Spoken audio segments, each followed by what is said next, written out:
होली क्यों मनाई जाती है? आखिर एक स्त्री को जलाकर हमारे सनातन धर्म में यह होली का पर्व मनाया जाता है। इतनी सारी भ्रांतियाँ, इतने सारे विचार अभी आपको व्हाट्सएप गुरु, फेसबुक गुरु, इंस्टा पर चलते हुए दिखाई दे रहे होंगे। लेकिन आपके मन की इस भ्रांति को दूर करें तो करें कैसे? क्या कोई स्त्री जब जल जाए उसके उत्सव के बाद होली मनाई जा सकती है? ये हास्यास्पद है। हमारे सनातन धर्म में सबसे पवित्र जो अग्नि है वो होलिका की ही मानी जाती है। कहा यह जाता है, और गाँव में तो आज भी, सुदूर गाँव में यह परंपरा आज भी जीवित है। माँ जब भोजन बना देती है रात को, तो कहते हैं कि कुछ कंडे, कुछ लकड़ियाँ चूल्हे में राख के अंदर दबा देती हैं, ताकि अगले दिन फिर से वह चूल्हा अग्नि को प्राप्त कर सके। यह पूरी वर्ष भर उसके चूल्हे में अग्नि बनी रहती है। ये अग्नि लाते कहाँ से हैं किसान? वो माता ये अग्नि लाती कहाँ से है? कहते हैं सबसे श्रेष्ठ कोई अग्नि है तो वह होलिका की अग्नि है। यह होलिका की अग्नि करती क्या है? सभी के जीवन में मंदाग्नि हो, भोजन पचता नहीं है। आजकल होटल में खाने वाले लोग, जगह जगह मुंह मारने वाले लोग, अपने भोजन खाते तो बहुत हैं, वेज नॉन वेज ना जाने क्या क्या खा जाते हैं, जो नहीं खाते हैं वो भी खा जाते हैं, लेकिन पचता नहीं है और कहीं भोजन बचता नहीं है। तो यह परंपरा कहाँ से प्रारंभ हुई? आखिर किस अग्नि का भोजन पचता है? तो वह अग्नि होलिका की अग्नि है। कहानी और किंवदंतियाँ तो यहाँ भी है कि हिरण्यकश्यप की जो बहन थी उसका नाम था ढूंढा। उसको ब्रह्मा जी ने वरदान दिया कि जो भी कोई उसकी गोद में बैठेगा या जो भी कोई उसके संग हो जाएगा वह तो जलेगी नहीं, उसके साथ रहने वाला जल के मर जाएगा।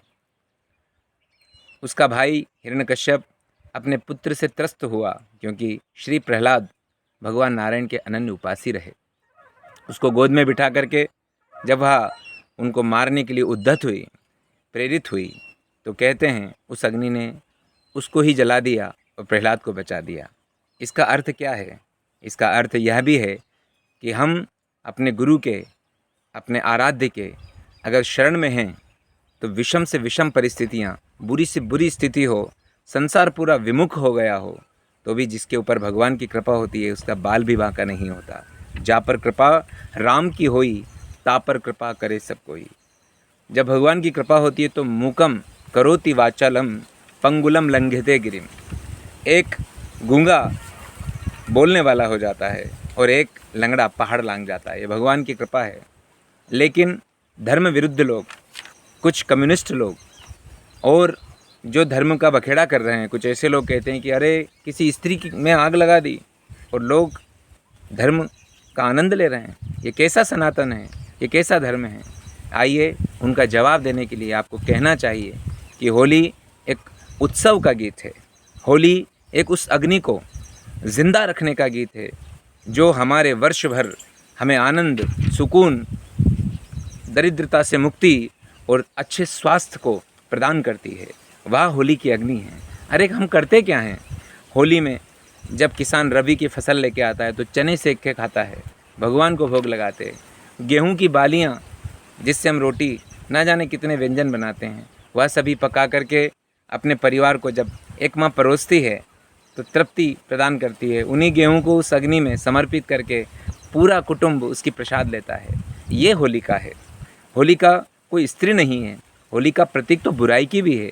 बुराइयाँ उसी दिन जल जाएगी जब गुरु की कृपा, जब आराध्य की कृपा से हमारे जीवन में अच्छे संस्कार आ जाएंगे। और बुरे संस्कारों पर विजय प्राप्त करना भी होली है। यही होली हमें राष्ट्र को प्रेरणा देने के लिए अच्छे विचार लेके आए। यही होली हमारे जीवन में अच्छे संस्कार लेके आए।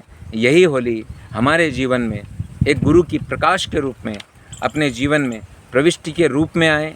इन्हीं शुभकामनाओं के साथ सभी देशवासियों को, सभी मेरी माताओं बहनों को एवं सभी स्वजन कुटुंबियों को होली की परम परम अनंत बधाई। जय माँ भारती।